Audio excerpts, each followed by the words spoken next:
Writer's Read by LiTracey. Getting that book in children's hands. Hi, I'm Tracey Grice and welcome to the Writer's Read podcast. One of the quotes that inspires me in my practice as a teacher, in fact it's the one that sits front and centre of my desk at school, is written by Nancy Atwell, an internationally acclaimed author, and she says that for students of every ability and background, it's the simple, miraculous act of reading a good book that turns them into readers.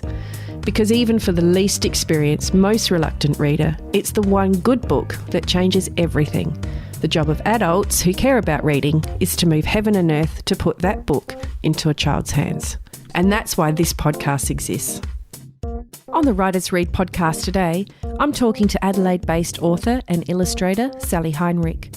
As we always do on this podcast, we're going to find out more about her life as a reader, and she's going to be sharing an excerpt from her first ever novel, The Hungry Ghosts. And here's a sample of what she had to say.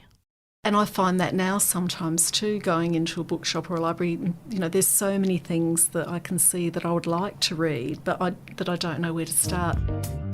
Also, on each Writer's Read podcast, we have our regular Rebecca Recommends segment, where Rebecca will recommend books featured by our reader in residence. Now, more about this episode's reader in residence, Sally Heinrich. Sally has illustrated more than 30 books, as well as writing and illustrating her own picture books, non-fiction information, and activity books and novels. She not only writes and illustrates for children, but she also designs for advertising agencies, design studios and government departments. You'll even find her work on a mural in the Singapore Zoo. Her artwork is absolutely beautiful and has been exhibited throughout Australia and Asia. If you would like to see Sally in action, she regularly runs workshops in creative writing and illustration for both children and adults. So in this episode, we're going to hear Sally read from her book, The Hungry Ghosts. The main character in this book is Sarah, and Sarah and her family have recently moved to Australia from Singapore, where Sarah was quite happy. In Singapore, school was for learning and being cool wasn't really an issue.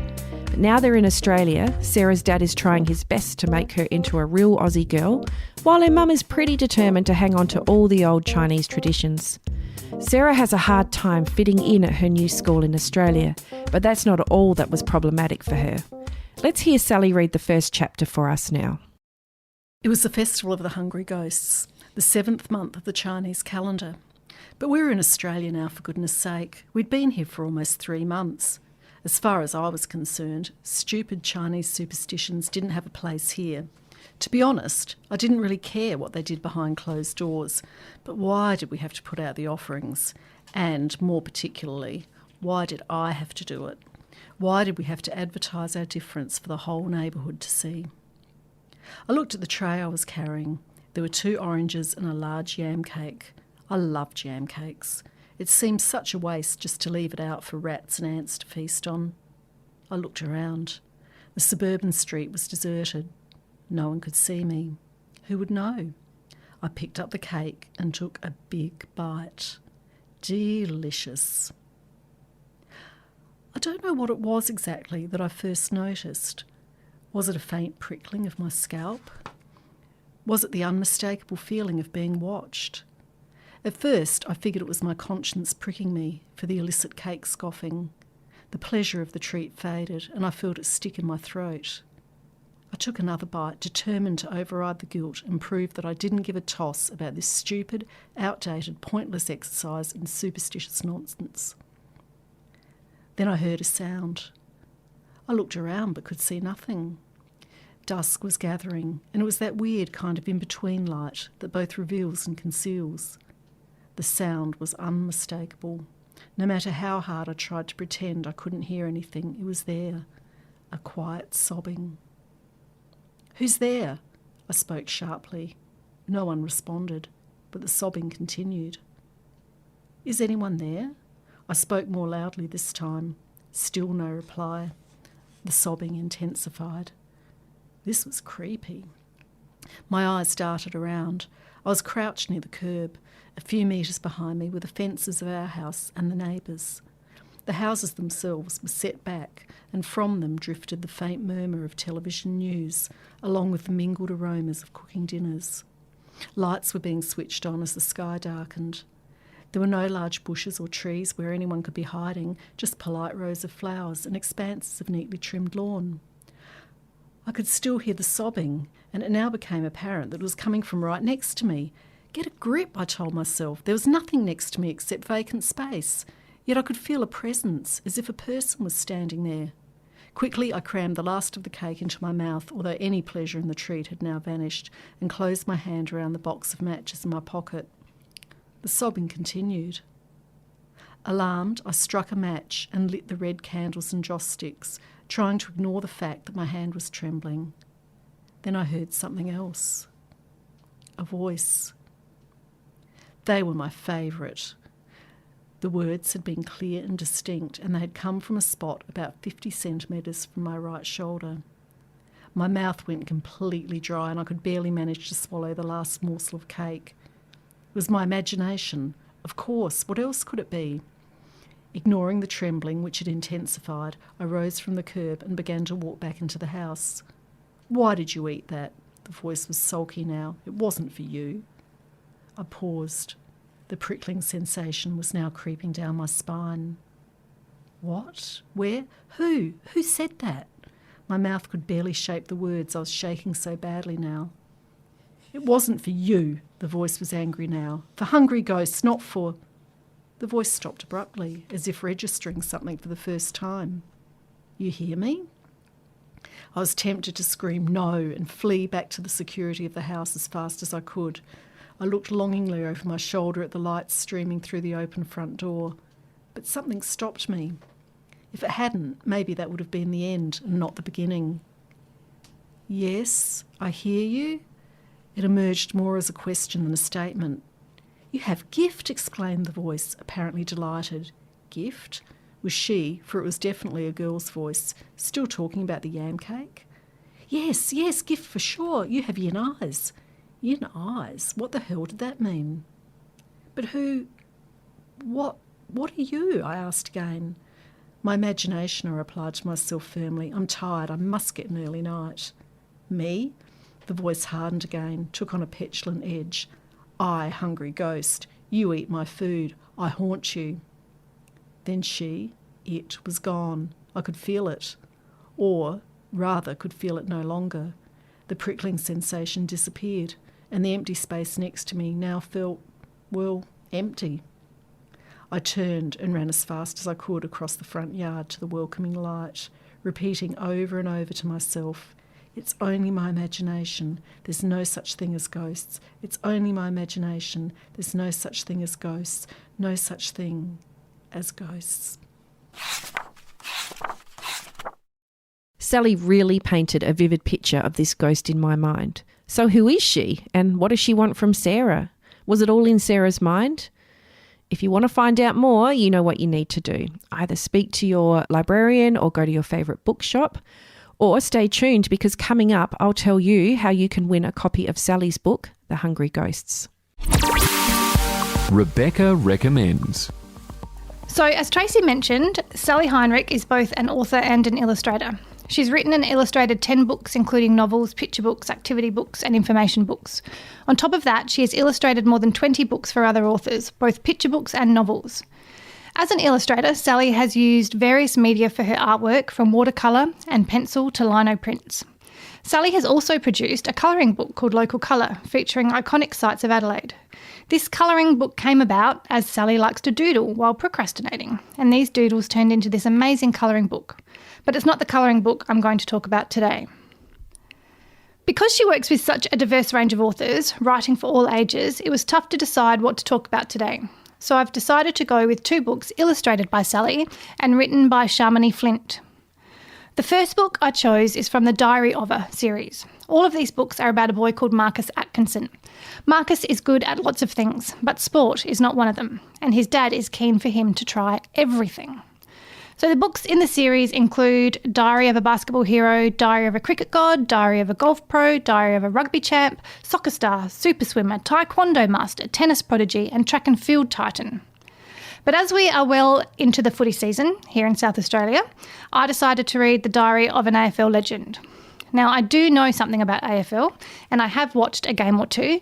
I think I may even know more than Marcus. But when you read some of these books, you will soon realise that that's not much of a surprise. Marcus is starting from the beginning, and I mean the very beginning. From the fact that the ball isn't round, that the Guernseys don't have sleeves, shepherding does not involve sheep, and even though there are 18 players on the team, there is no goalkeeper. Despite struggling with the rules and the skills, Marcus does indeed give footy a go, and he is so badly injured after his first game that we see illustrations of him with his arm in a sling, his head bandaged, being wheeled about in a wheelchair. So he does have to miss training, but he is well enough for the next game. But he really doesn't want to play. But when his cousin Spencer comes off the ground on a stretcher, it's up to Marcus to save the day. Is he up to it? Now, the second book is in the Susie K Files series. Now, the Susie K Files are a new series, illustrated by Sally Heinrich, and again written by Sharmini Flint. Susie K is 9 years old, and she is a problem solver. She has so many problems that she keeps them all in a filing cabinet. The first book in this series is called The Life of the Party. Problem 1. Susie K loves animals. But this isn't the problem. The problem is that she can't have a pet because she is highly allergic to fur. Problem 2. Her family. In fact, they are problems 2, 3, 4 and 5 if you include the aunts, but you'll have to read the book to see why they cause Susie such drama. Then there's Susie's name. Her full name is actually Susanna Sa Tia Varney Kana Garrett Nam Smith. She has had enough of going through life as the girl with the unpronounceable name and an impossible family and a pet allergy. It turns out, though, that it's none of these problems that Susie has to deal with in this first book. It's the problem of not being popular. But Susie is perfectly happy with this state of affairs, the fact being that she much prefers people in books compared to the people she has to deal with in real life. She's not great at sport, so she always gets chosen last in PE. She's not a life of the party sort, so she makes excuses not to go to parties. Add that to the fact that she loves science and she talks to her goldfish George. It's not the being unpopular thing that's the problem, though. Susie knows that one day she'll meet someone who likes animals, science and George as much as she does, and they'll be best friends forever. But when her mum finds out that she was the only one in class who didn't get invited to Sophie's party, she realised that she has disappointed her mum, and she really, really doesn't like to disappoint her mum. To stop mum worrying and from going to the teacher to find out why Susie is not being invited to parties, Susie tells her mum that in fact she has been invited to Clementine's party next week. Clementine, the most popular kid in school. Because Susie is a problem solver, she knows that there is a method to solve problems, and it does not matter what that problem might be, the method is exactly the same. To solve a problem, you need to identify the problem, analyse the problem, find a solution, test the solution, repeat until the problem is solved. So in the case of Susie's current problem, step 1, identify the problem. She needs an invitation to Clementine's birthday party. Step 2, analyse the problem. She needs to know when and where the party is being held and what sort of party it is and which kids have been invited. Step 3, find a solution. Why were they invited to a party? Step 4, do whatever it is to get invited until step 5, problem solved. Susie gets invited to the party. As you can imagine, it's not quite smooth sailing. Solving this problem involves being chased around the school by a gang of angry girls. There are painted rocks, tissue pom-poms and origami to deal with. But will Susie get invited to the party? Well, you'll just have to read the book to find out. So Sally obviously didn't write these books, but she did illustrate them. And because it's Sally we're featuring today, I think I should also say that the illustrations add a lot to these stories. Because it's hard to talk about illustrations on a podcast, I'll use examples of books that you will already know so that you can get an idea of what these books might look like. Think about Diary of a Wimpy Kid and the Ella Diaries, but I do think that these books have even more illustrations than these two series. I think you could almost put these in a graphic novel genre. They have that many illustrations in them. So each book is highly illustrated diary style, and the comic illustrations will have you laughing as much as the text does. Sally manages to show a great deal of emotion in her characters, and we can see quite clearly when Marcus is frustrated or Susie is worried, and that will definitely help to make the text more engaging. Thanks, Rebecca. I just love Sally's illustrations, and I guess she's most well known for her illustrations in picture books. But the illustrations in these novels are ones that really hook the students in, and these books in particular are really, really popular in my library.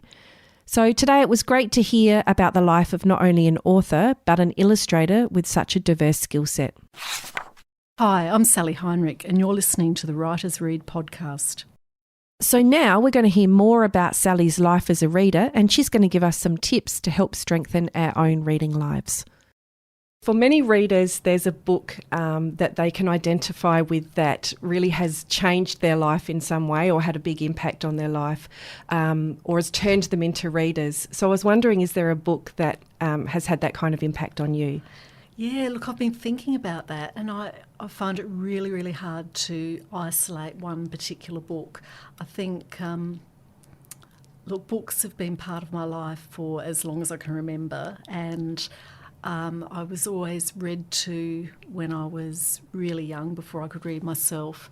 And, I was just trying to think. My first experience, I remember when I was about 5, Mum taking me into the library, the State Library in Adelaide, and taking me in and joining me up and giving me a card. And it was just like the most amazing thing that had ever happened to me, I think, and then she let me loose and there were just shelves and shelves and shelves of all these books and I could borrow and take them home. And it was just, and I think really the ones I can remember the most from that are I'd find a series of books and then I'd lock into that and I'd read everything I could in that series.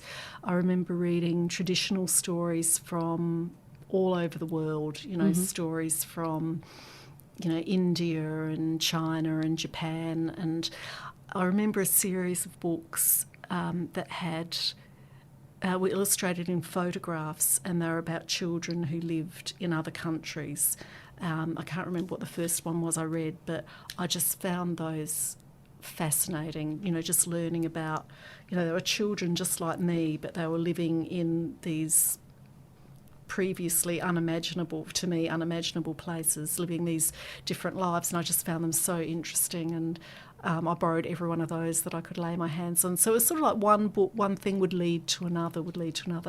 So I think that probably shaped my life, because I've ended up travelling a lot and living in Asia, and maybe I can trace it back to those early experiences of books, perhaps. Yeah. Fantastic.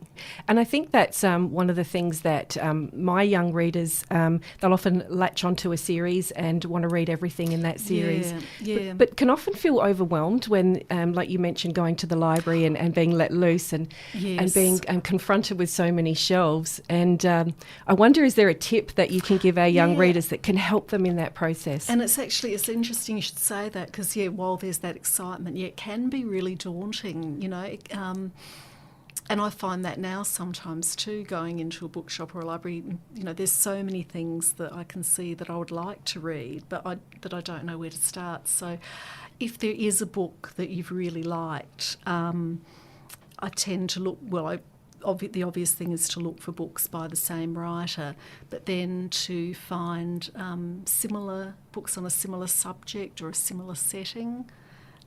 Thank you. That's great advice. Yeah. A lot of the work I do with young readers really centres on them developing their own reading identity. So what they do is they set their own goals, which are often drawn from their strengths and their struggles as a reader. So one thing that the children enjoy hearing about is the life of an adult reader. So things that you find easy, things that you find hard, where you read. Is there anything about your reading life that you can share with our listeners? Well, I always read when I go to bed. I can't sleep if I don't read. I mean, I read at other times as well, but I just cannot cope if I haven't got a book next to my bed. And I mean, I usually have more than one book. I've usually got a stack of books waiting to be read. But that is, always. It doesn't matter how tired I am. It doesn't matter how late it is. I always read, at least a few pages. And I often fall asleep with a book in my hand, or I'll be woken up when the book falls on the floor. So that's my main reading time. Okay. Any struggles, anything that you find difficult as a reader?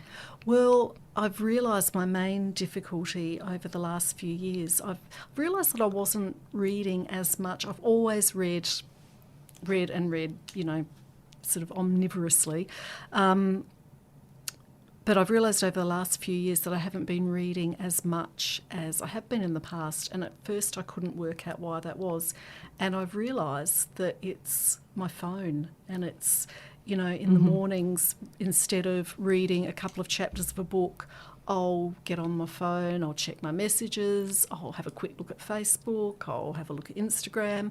And I've just realised, I only recently, it's such an obvious thing, but I only recently realised how much of my time it was eating up, and it's got to stop. I'd much rather be spending, so I'm really trying to, rather than reach for my phone first thing in the morning, reach for a book instead and read a couple of chapters and get back to that, because I get far more out of that than I do about just mindlessly scrolling, through pictures and things.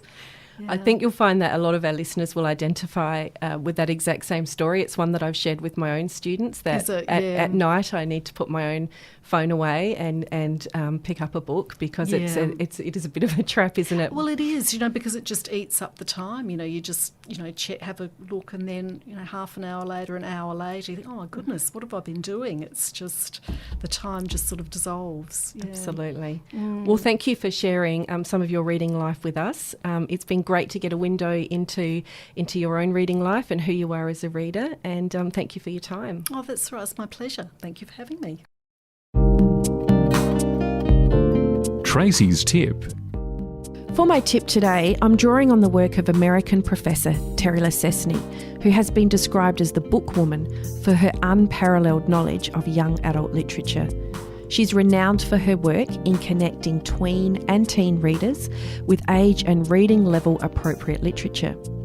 You would have heard Sally Heinrich talk about reading a series as part of her early reading life.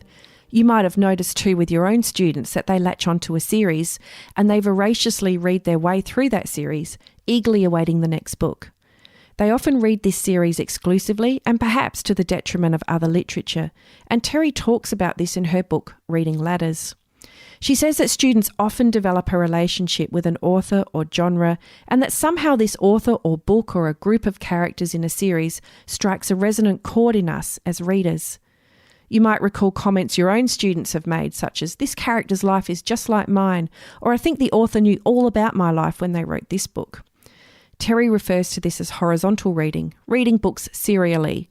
So these books tend to have few surprises because each book is quite like the one before it in terms of plot and character and resolution. Series reading is okay. It's a comfortable read. And of course, we want students to have books that they're engaged with. But over time, we want to develop more complexity in students' reading. Sometimes we might get dismayed at students sticking with these series, and we encourage them to read more broadly. Whilst it's great to see students building their own reading identity and developing preferences in books, Terry tells us that it's imperative that we open students to the entire world of books. Terry refers to this as vertical reading, moving upwards as a reader, so to speak. This is something, again, that Sally Heinrich in our chat refers to when she said that for her, one book led to another, and to another. And this can be a difficult thing for students to do without support from trusted peers or adults, and a path that Terry says is too steep for the unexperienced climber. Once students are connected to books, we can't abandon them. Terry tells us that if students like certain types of books, certain genres or certain qualities in a book, we can help them stretch by showing them books that mirror what they already like, but that are a little longer, more abstract, or challenge them more. This is the reading ladder, moving readers from their comfort zone to books that represent more diversity.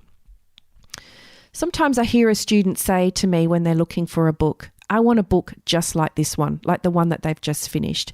And this can be a daunting task when there's so many books and you're trying to pin down one book that's just like the one that they've finished. Terry says that you know that student has found the perfect book and wants more books like it, but they just don't know how to find them when they're coming to you and making those kinds of comments. You can find out more about reading ladders by reading Terry's book. But to get you started, here are some general rules. On the bottom rung of the ladder would be a book that students will read without much nudging. On the top rung of the ladder would be a book that we would like students to get to. Then you will fill in the middle rungs of the ladder with books that will gradually step students up to the book that you really want them to read. Start off small, maybe with 3 or 4 books on the ladder, personalised for each student. Now, this could be a strategy that you try with some of your students who are stuck on an infinite loop of series books. Well, I hope you enjoyed the episode with our author, illustrator and reader in residence, Sally Heinrich.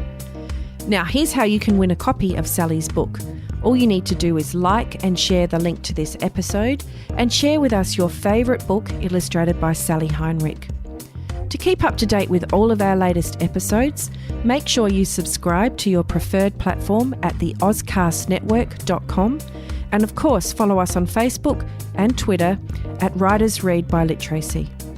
On the next Writers Read podcast, we hear from award-winning Melbourne-based author Sophie Laguna. She's going to read aloud from her book Bird and Sugar Boy, and we'll chat about her reading life. In fact, I caught up with her at Adelaide Writers Week Festival, and here's a taste of what she shared. It's my belief that every book that we read and respond to, even the ones we don't like, is changing our lives, because all of those books are adding information and adding ideas and adding things we both don't like and do like. All this and more on the next Writers Read podcast. Writers Read by LiTracey. Getting that book in children's hands. Follow us on Facebook, Twitter and Instagram at Writers Read by LiTracey, a Dave and the Beanstalk production.